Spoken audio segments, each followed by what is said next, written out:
Well, hello, what's up? Good afternoon, good morning, good evening, hello. Welcome to another video. Today, obviously, I couldn't think of anything else to do, so I'm just going to do a talking head with some footage laid over the top. Very, very YouTube.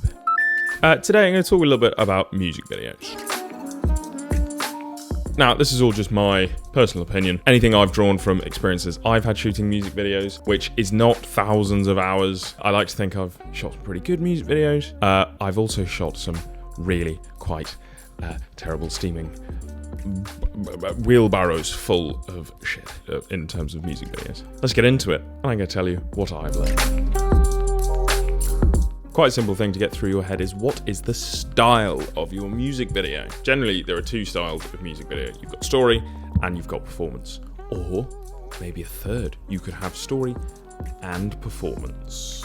This is the most basic of basic tips, but you should try and determine what the style is going to be. And this ultimately comes down to planning. You've got to plan your video. Don't just get a call or a message or whatever from an artist and they're like, yeah, I still want to shoot a music video, and you're just like, yeah, sweet, great, but okay, sweet, so I'll see you like at this place on this day. Yeah, sweet, great, I'll see you at that place on that day. And then you show up and you kind of just, they start performing, you start shooting. Don't do that. Plan your videos, decide what the style is going to be, and everything is going to run much smoother.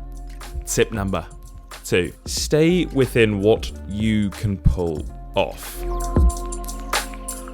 Now, this may sound a little bit counterintuitive because people are going, oh, but Paddy, you should probably push yourself to the limits and max out the overdrive and do everything possible you can. Yes, obviously do that. But I've had a number of attempted music videos where the artist or even myself have just gotten a bit too carried away with the story and what we want to try and pull off. In my opinion, it's much better to go down a simple route and pull it off really well than try and come up with some mad complex plan where you go into 7 different locations and try and do it all in 2 days and then not pulling it off very well. That's not going to be the thing that's going to get you noticed, going to get you more work.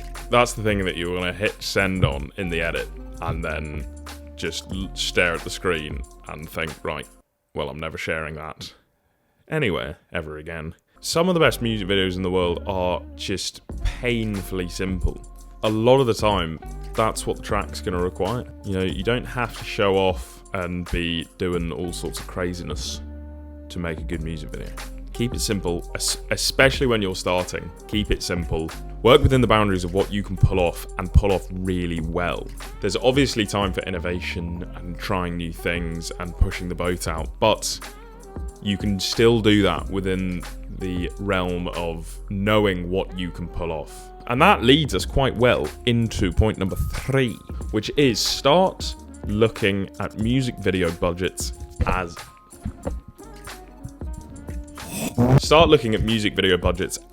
budgets.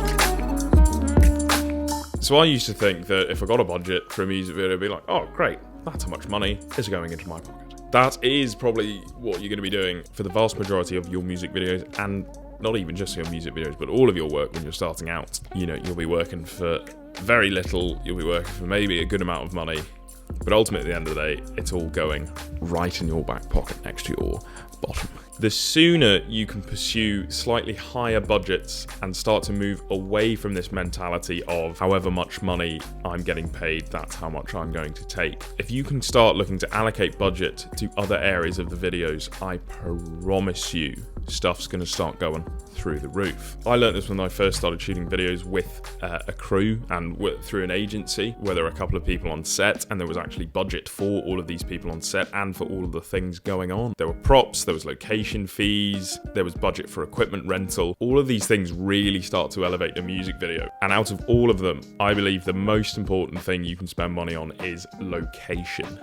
Not only does having a great location add an incredible amount of production value to a shoot, but you've also got somewhere where you're based for the whole day. And it's not the sort of low budget music video world where you're going out into the streets and walking around a bit, getting some performance shots, maybe a couple of story driven shots and you've no way of controlling any of the lighting. So if you can start allocating yourself a flat fee and then be able to siphon the rest of the budget into things like location, wardrobe, props, your music videos really are just going to shoot up in terms of their production value. And my final point on a few thoughts for music videos is, this one might be slightly controversial, but work with good musicians.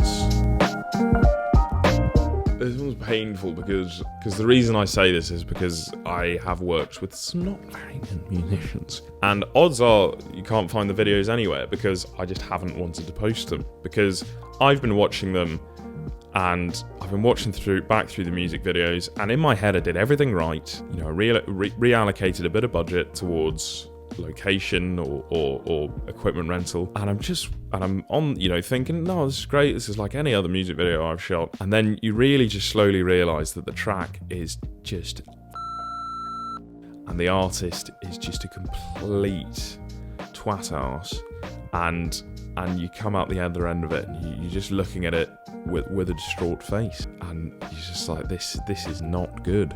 I think this point works sort of twofold. I think if you actually have a good musician who actually has written a good song and it's interesting and there's a bit of nuance to it and they think about the songwriting process, there's a bit of an artistic nature about them, then odds are you know, you're going to be able to produce a good music video for them, because that synergy of your two creative brains is probably going to yield something very beautiful. If the track is just god awful and produced really badly and sounds badly, your work as the director or the videographer of the music video is going to come off as not very good. It's a tricky one.